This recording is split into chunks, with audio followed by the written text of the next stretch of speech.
मुकाशवा की किताब उसका 12 बाब। फिर आसमान पर एक बड़ा निशान दिखाई दिया, यानी एक औरत नजर आई जो आफताब को ओढ़े हुए थी और चांद उसके पांव के नीचे था और 12 सितारों का ताज उसके सर पर। वो हामला थी और दर्द ज़ह में चलाती थी और बच्चा जनने की तकलीफ में थी। फिर एक और निशान आसमान पर दिखाई दिया, यानी एक बड़ा लाल अस्तहा।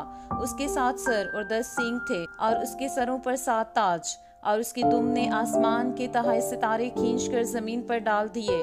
और वो अजदहा उस औरत के आगे जा खड़ा हुआ जो जनने को थी, ताकि जब वो जने तो उसके बच्चे को निकल जाए। और वो बेटा जनी, यानी वो लड़का जो लोहे के असा से सब कौमों पर हुकूमत करेगा। और उसका बच्चा यकयक खुदा और उसके तख्त के पास तक पहुंचा दिया गया। और वो औरत उस बियाबान को भाग गई जहां खुदा की तरफ से उसके लिए एक जगह तैयार की गई थी, ताकि वहां 1260 दिन तक उसकी परवरिश की जाए।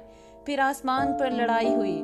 मकाइल और उसके फरिश्ते अजदहा से लड़ने को निकले और अजदहा और उसके फरिश्ते उनसे लड़े, लेकिन गालिब ना आए। और इसके बाद आसमान पर उनके लिए जगह ना रही। और वो बड़ा अजदहा, यानी वही पुराना सांप जो अबलीस और शैतान कहलाता है और सारे जहान को गुमराह कर देता है, जमीन पर गिरा दिया गया और उसके फरिश्ते भी उसके साथ गिरा दिए गए। फिर मैंने आसमान पर से ये बड़ी आवाज़ आती सुनी कि अब हमारे खुदा की निजात और कुदरत और बादशाही और उसके मसीह का इख्तियार जाहिर हुआ, क्योंकि वही हमारे भाइयों पर इल्ज़ाम लगाने वाला जो रात दिन हमारे खुदा के आगे उन पर इल्ज़ाम लगाया करता है, गिरा दिया गया।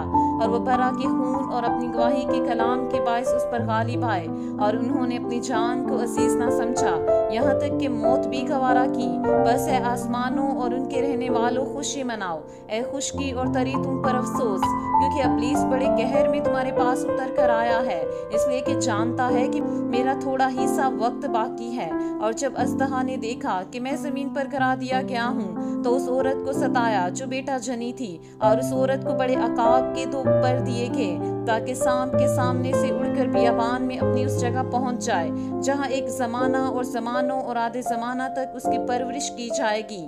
और सांप ने उस औरत के पीछे अपने मुंह से नदी की तरह पानी बहाया ताकि उसको उस नदी से बहा दे, मगर जमीन ने उस औरत की मदद की और अपना मुंह खोल कर उस नदी को पी लिया जो अजदहा ने अपने मुंह से बहाई थी।